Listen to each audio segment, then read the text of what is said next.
بسم اللہ الرحمن الرحیم۔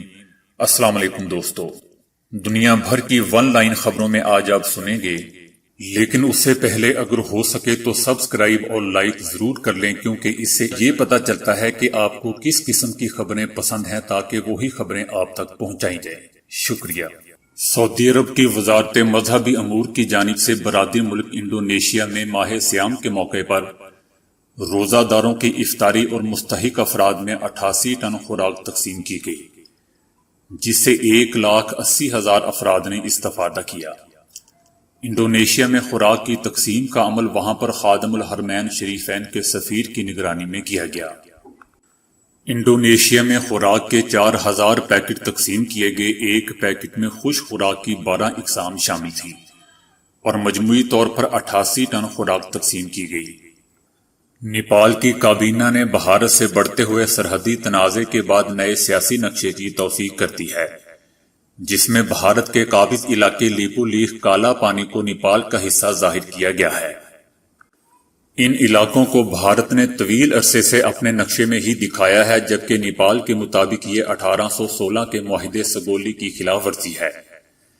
اس ضمن میں نیپالی وزیر اعظم کی سرکاری رہائش گاہ پر کابینہ کا اجلاس ہوا، جس میں نیپالی وزیر لینڈ مینجمنٹ پدما اریال نے نیا سیاسی نقشہ پیش کیا۔ وزیر اعظم نے کابینہ اجلاس میں کہا کہ حکومت اپنے آباء و اجداد کی زمین کی حفاظت کرے گی۔ حکومتی ترجمان نے کہا کہ نیا سیاسی نقشہ ہر سرکاری ادارے اور تمام نصابی کتب میں بھی استعمال ہوگا۔ نیپال کی حکومت کی جانب سے یہ فیصلہ اس وقت کیا گیا جب بھارت کی وزارت دفاع نے حال ہی میں لیپو لیخ سے گزرنے والے چین کی سرحد کے لیے ایک لنک روڈ کا افتتاح کیا، جبکہ بھارتی حکومت کا کہنا ہے کہ انہوں نے روڈ اپنے ہی علاقے میں بنایا ہے۔ لیپو لیخ کا علاقہ چین، نیپال اور بھارت کی سرحدوں سے جا ملتا ہے۔ نیپال بھارت کے اس اقدام کے بعد ناراض ہے، جبکہ لیپو لیخ میں قبضے کے معاملے پر نیپال میں بھارت مخالف مظاہروں کا بھی سلسلہ جاری ہے۔ فرانس کی ایک عدالت نے حکومت سے 8 روز میں عبادت گاہوں میں ہر طرح کے اجتماعات پر عائد سخت پابندی ختم کرنے کا حکم دیا ہے۔ کونسل آف اسٹیٹ کے مطابق یہ پابندی غیر مناسب نوعیت کی ہے، جس سے سخت نقصان ہوا اور یہ ایک غیر قانونی اقدام ہے۔ فرانس میں کورونا سے اب تک 28,000 سے زائد افراد ہلاک ہو چکے ہیں۔ اس کے پھیلاؤ پر قابو پانے کے لیے فرانس کی حکومت نے عبادت گاہوں میں ہر طرح کے اجتماعات پر سخت پابندی عائد کر رکھی ہے۔ صرف جنازوں میں 20 تک لوگوں کو جمع ہونے کی اجازت ہے۔ دوستو، عدالت نے عبادت گاہوں کو مکمل طور پر کھولنے کا حکم نہیں دیا ہے۔ فرانس کی عدالت کے جج نے اپنے فیصلے میں لکھا ہے کہ ان عبادت گاہوں میں 10 تک لوگ اکٹھے ہو سکتے ہیں، لیکن ان کو کھولا جائے۔ کورونا کے بعد امریکہ کی متعدد کمپنیوں کو شدید کاروباری مشکلات کا سامنا ہے۔ شہروں میں سواری فراہم کرنے والے بڑے ادارے اوبر نے چند ہفتے پہلے اعلان کیا تھا کہ وہ 3700 ملازمین کو فارغ کر رہا ہے۔ اوبر جیسی کمپنی لفٹ نے اعلان کیا تھا کہ وہ 982 ملازمین کو فارغ کر رہی ہے، جبکہ مزید 288 کو بلا تنخواہ رخصت پر بھیجا جا رہا ہے۔ کار رینٹل کمپنی ہرڈز نے بتایا کہ وہ اپنے 10,000 ملازمین کو رخصت کرنے والی ہے۔ اس کے ملازمین کی کل تعداد 38,000 ہے۔ Online travel company TripAdvisor نے کہا تھا کہ وہ 900 سے زیادہ ملازمین کو فارغ کر رہی ہے۔ ایئر بی این بی کے ذریعے کسی بھی شہر میں قیام کا بندوبست کیا جا سکتا ہے۔ اس نے بھی اپنے 25% ورک فورس یعنی 1900 ملازمین کو 5 مئی کو فارغ کر دیا تھا۔ امریکہ کی طیارہ ساز کمپنی بوئنگ نے بتایا تھا کہ وہ اپنی 10% ورک فورس کم کر رہی ہے، جس سے 16,000 ملازمتیں ختم ہو جائیں گی۔ ان میں کچھ لوگوں کو رضاکارانہ طور پر ادارہ چھوڑنے کی پیشکش کی جائے گی اور باقی کو جبری طور پر رخصت کیا جائے گا۔ عمانی حکومت نے کہا ہے کہ عید الفطر کے موقع پر ہر قسم کے اجتماعات پر مکمل پابندی ہوگی۔ عید کی نماز اور عید ملن تقریبات سمیت کسی بھی قسم کا پروگرام منعقد نہیں کیا جا سکتا۔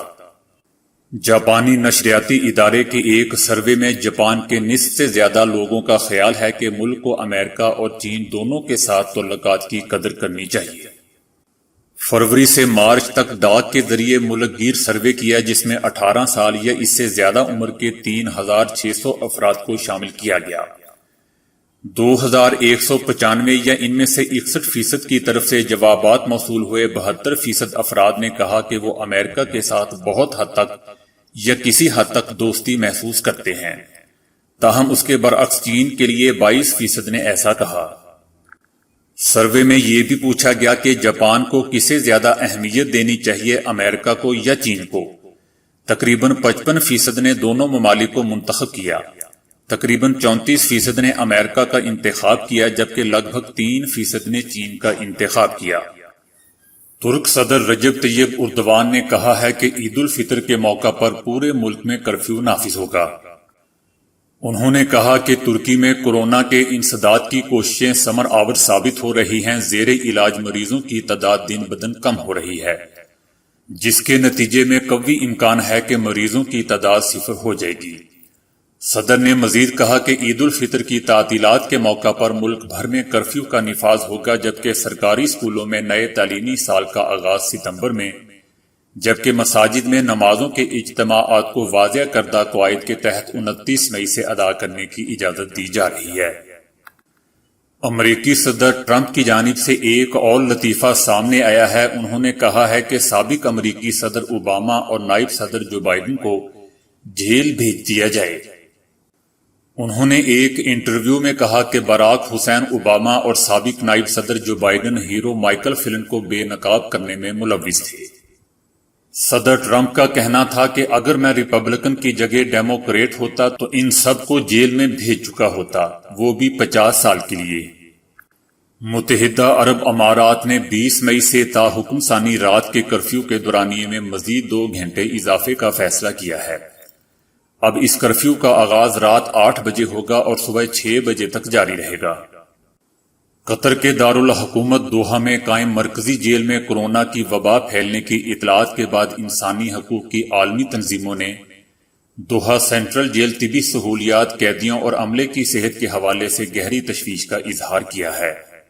وہاں پر عمر رسیدہ افراد اور کمزور صحت کے حامل افراد کے کورونا کا شکار ہونے کا زیادہ اندیشہ ہے۔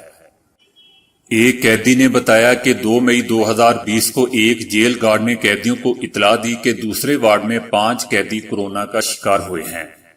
اس خبر سے جیل میں خوف و ہراس پھیل گیا۔ ایک قیدی نے بتایا کہ ہمارے پاس 96 افراد کے بستر ہیں اور اس وارڈ میں 150 کے قریب قیدی موجود ہیں۔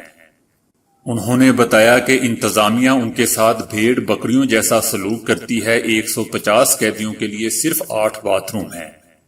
لوگ جیل کی مسجد میں فرشوں پر سوتے ہیں، لائبریری میں سوتے ہیں اور سب ایک دوسرے سے ڈرتے ہیں۔ امریکی صدر ٹرمپ نے عالمی ادارہ صحت WHO کی مالی امداد مستقل طور پر بند کرنے کی دھمکی دی ہے۔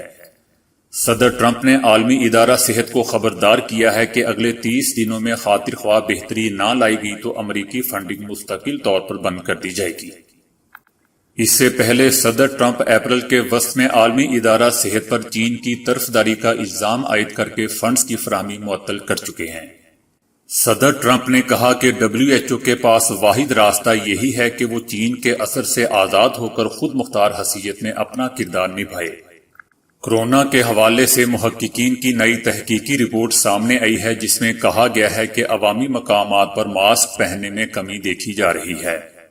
ماہرین کی اس نئی تحقیقی رپورٹ میں انکشاف کیا گیا ہے کہ ماسک پہننے سے کورونا مریضوں میں 75% کمی واقع ہو سکتی ہے۔ دوستو، امریکی صدر ٹرمپ کا جو بھی بیان ہوتا ہے مزے کا ہوتا ہے۔ اب انہوں نے کہا ہے کہ وہ کورونا سے محفوظ رہنے کے لیے روزانہ 1 گولی ہائیڈروکسی کلوروکوین کی خوراک لیتے ہیں۔ انہوں نے کہا کہ انہوں نے وائٹ ہاؤس کے ڈاکٹر سے پوچھنے کے بعد ملیریا کی دوا لینا شروع کر دی۔ ان کا کہنا تھا کہ میرا کورونا ٹیسٹ منفی آیا ہے اور نہ ہی اس میں کوئی علامات ہیں، لیکن محفوظ رہنے کے لیے میں پچھلے 1 ہفتے سے ملیریا کے علاج کے لیے استعمال کی جانے والی ہائیڈروکسی کلوروکوین کا استعمال کر رہا ہوں۔ اس موقع پر امریکی صدر ٹرمپ سے سوال کیا گیا کہ آپ ہائیڈروکسی کلوروکوین کیوں کھاتے ہیں؟ ٹرمپ نے جواب دیا کہ مجھے لگتا ہے کہ یہ اچھی دوا ہے، میں نے اس کے بارے میں اچھی باتیں سن رکھی ہیں۔ سب سے زیادہ ایڈورٹائزمنٹ کرنے والی آکسفورڈ یونیورسٹی میں جاری کورونا ویکسین کی آزمائش ناکام ہو گئی ہے، جبکہ اب امریکی کمپنی موڈرینا نے تجرباتی ویکسین تیار کرنے کا دعویٰ کیا ہے۔ آکسفورڈ یونیورسٹی نے تجرباتی بنیاد پر ویکسین 6 بندروں کو دی گئی، لیکن ان بندروں میں بھی کورونا اس مقدار میں پایا گیا جتنا کہ ویکسین نہ لینے والے 3 بندروں میں پایا گیا تھا۔ نیپال کا کہنا ہے کہ بھارت نے اس کی سرزمین پر جس سڑک کی تعمیر کی ہے وہ زمین انڈیا کو لیز یا کرائے پر تو دی جا سکتی ہے، لیکن اس پر دعویٰ نہیں چھوڑا جا سکتا۔ نیپال کی حکومت کا کہنا ہے کہ بھارت نے اس کے لیپو لیخ علاقے میں 22 کلومیٹر لمبی سڑک تعمیر کی ہے۔ نیپال نے اس سے قبل بھی 2019 کے نومبر میں بھارت کے سامنے اپنا احتجاج درج کرایا تھا۔ امریکہ میں ہونے والی تحقیق میں بتایا گیا ہے کہ کورونا سے ہونے والی بیماری کورونا کے شکار افراد میں اکثر تیسرے دن سونگھنے کے حس کم ہونے لگتی ہے، جبکہ اسی عرصے میں بیشتر مریض چکھنے کی حس سے بھی محروم ہونے لگتے ہیں۔ تو دوستو، آج کے لیے اتنا ہی۔ ویڈیو کو لائک اور شیئر کرنے کا بہت بہت شکریہ۔